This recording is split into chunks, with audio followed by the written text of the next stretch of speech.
Hi, welcome to Manthan, and I congratulate you for choosing a wonderful course of counseling. You are all interested in becoming counselor and entering into this field where you have to become a professional to be able to help people who are tormented by either their emotional or behavioral or psychological problems. It's a wonderful experience and a very rewarding feeling that the counselor gets when he sees that he becomes instrumental in helping the people to overcome their problems. Now, there are certain qualities that the counselor must have, and there are certain norms that the counseling process also involves. Now, what is counseling? I believe we all know. It is helping people in need. Now, there are so many informal kinds of counselors that we come across in our life. Like our doctors can be our counselors when they are advising you to be cool, quiet, eat in certain way, have certain amount of sleep, keep our anger, anxiety, everything in control. And then there are teachers who are also able to help us with certain problems that they observe we are facing. So these are the informal counselors. What you are going to do is not informal counseling. You are going to follow certain steps that would help the counselee to overcome the problem in a very systematic and step-by-step manner. Now, what is counseling not? That is more important to understand. Now, if you see your notes which are already sent to you by email, page 2 is giving you the idea about what counseling is not, and that is the Patterson's exclusions that are important for you to understand and remember. Counseling is never giving information, though sometimes information may be given. Like for example, if your counselee requires to know where to go for yoga, then you may have certain place in mind where you can suggest. Now this is giving information, but it is not the counseling part. It is where it is required to be given the information to the counselee to help her overcome their emotional or other mental problems. Now, counseling is not giving advice, suggestions or recommendations. Like you cannot suggest the counselee that you must take up this kind of course or this kind of diploma certificate which would be helping you to do this, etc. But you may also again give the information that if you want to do this course, you can go to this place and inquire about it. You cannot even recommend anybody like, oh, this doctor is very good, why don't you go for your joint pains to this orthopedic. We should not be giving this kind of recommendations also. Now, counseling is not even influencing attitude, beliefs or behavior by means of persuading, leading, convincing, no matter how indirectly or subtly or painlessly you may want to administer it. Like you cannot try to change the counselee's belief that suppose if he believes that women should not go for higher education, you cannot directly give the suggestion or advice. You may work through it, allow the counselee to come up with the solutions by himself or herself. You cannot give direct advice to the counselor that and reject their beliefs and reject their views and ideas about anything. Like people have very staunch ideas about their religion or politics or their society in which they are living. But we as counselors have to be very neutral to this. Our job is to help the client to understand his own or her own mental process which is making him believe in this kind of things. Like people have a lot of superstitions and they believe very strongly in these superstitions. But the counselor's job is to accept the counselee as he or she is and then work through to make them see what they are believing in and how far it is working positively or negatively in their life. If they then decide to change, it is up to them and it is their decision which would work. Just giving advice is not going to help, and that is not the counselor's job. Now we need to also understand that we do not need to, or we do not exert any force for the counselee to change their behavior or their habits forcefully, like by giving warnings or threatening them or by compelling them without using the physical force. We have to try and make them understand how the particular habit or particular way of living or thinking is interfering with their own progress or with their own health, with their own ability to maintain their relationships. So when we give them this kind of counseling base where they can talk about whatever their beliefs, whatever their habits, whatever their surrounding and the problems in their relationships, etc., to the counselor freely, we need to generate that kind of atmosphere first. And that is what is the first step in counseling technique, that is building rapport.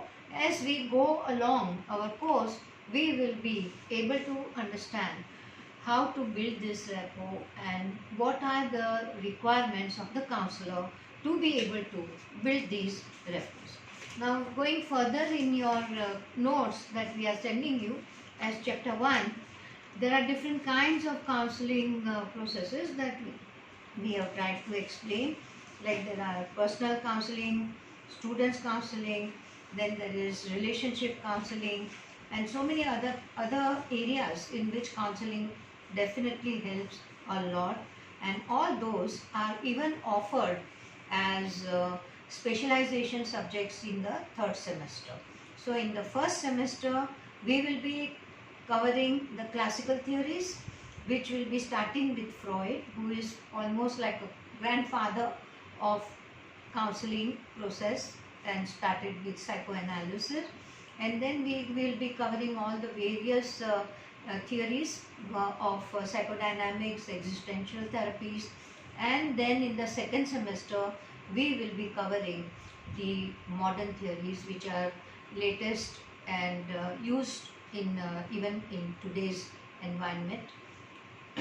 Those will be like cognitive theory, behavioral cognitive theory, transactional analysis, REBT. So all these theories will be covered in the second semester. In all your lessons that we will be sending, there will be definitely the main core matter about the theory, the core concepts, and what are the main things that the psychologist has tried to put forward. So that will be given as a psychologist's views as well as the core concept, and then it will be followed by the techniques that are suggested by the counselors. So we become, and our aim is to follow the counseling as a profession. It is not done as a just like casual counseling or talking to people, trying to give advice and thinking that okay, we can just give advice because we know better than the others. So that is not a counselor's job. So we have also enumerated what are the different kinds of requirements in the counselor. When we start with our techniques, we will be covering the Karpov method, where the requirements of the counselor are in detail discussed. and also the other models of counseling will also describe the genuine requirements of the counselor. Now, whenever there is a counselee coming to the counselor with a problem, with a particular problem, there are different kinds of responses that the counselor may give. Now, these are actually discussed in your notes on page, I think it would be page 6 or something, like evaluative response, which is the counselor passes a judgment on what the counselee says. Like the counselee says, uh, I'm feeling very lazy about getting up in the morning. The counselor immediately says, no, you can't afford to do that. See, if you want to progress, you are not able to progress only because you have this kind of a habit of getting up late and procrastinating your work and all those things. If a counselor will be evaluating the reason for the problem that the counselor is facing, and this is definitely not the counseling process, as we will understand as we go further. Now, also there can be interpretive response to the counselee's problem, where the counselor assigns causes to the problem the counselee is talking about. The he teaches the counselee how he or she ought to think. For example, if the counselee is complaining about not being able to get up in the morning, the counselor immediately says, oh, you must be sleeping very late in the night, you must be overeating in the night, or you are not having proper agenda for the day, you are not feeling enough responsible for whatever you have to do in the day. So why are you doing all these things? And that is the interpretive kind of a response that the counselor can give. The third type is supportive, where the counselor would support the counselee's behavior by saying, oh, you need not worry. You see, slowly and gradually you try to get up 15 minutes early, then maybe you will be able to change your habit.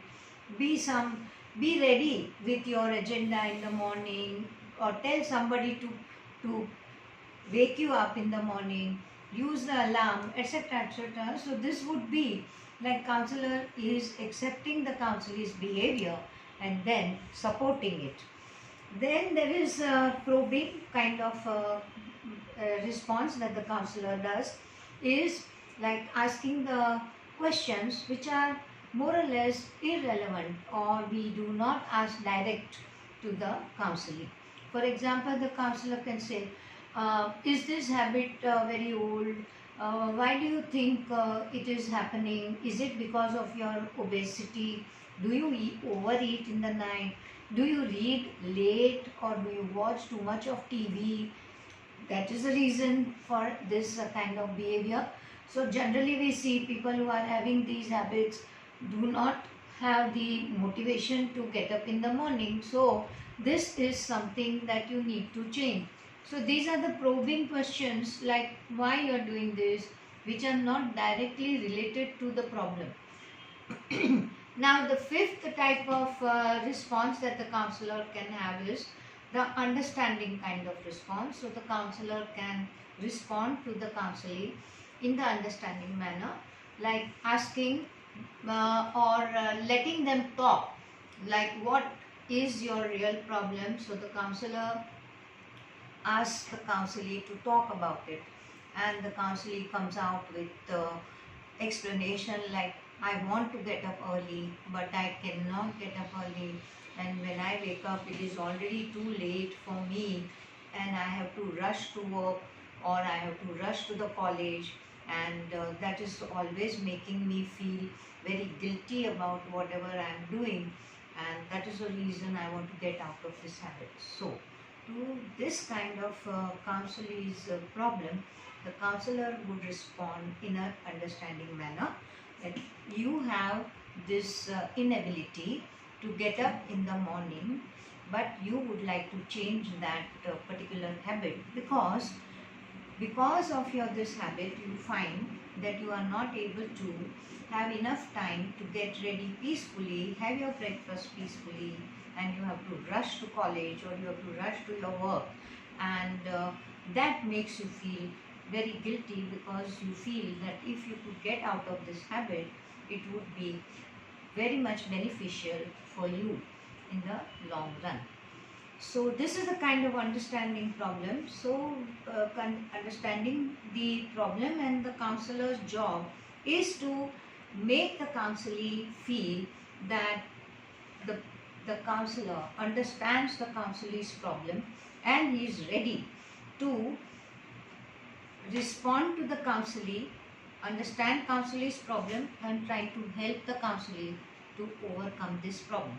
So this understanding problem is also very helpful to make the counselee develop that kind of feeling for the counselor that this is a person who tries to understand me without criticizing me, without being judgmental about whatever I have to say about my behavior, and he is somebody I should be trusting. So this is a kind of trust which is developed in the counselee's mind, and that helps to develop the rapport between the counselor and counselee. So it is possible very much that counselee has met people who are criticizing him, all the time telling him about what wrong he is doing or what is the problem he is having, or maybe tolerating his problems. But there are very few people who are trying to understand the counselee's problem and also being there to understand and help the counselee. So these are the things that different kinds of responses that the counselor can have, and following this on the chapter 6 and then going to chapter 7, here in the notes a very good example is given for making you understand how the different kinds of responses are possible by the counselor.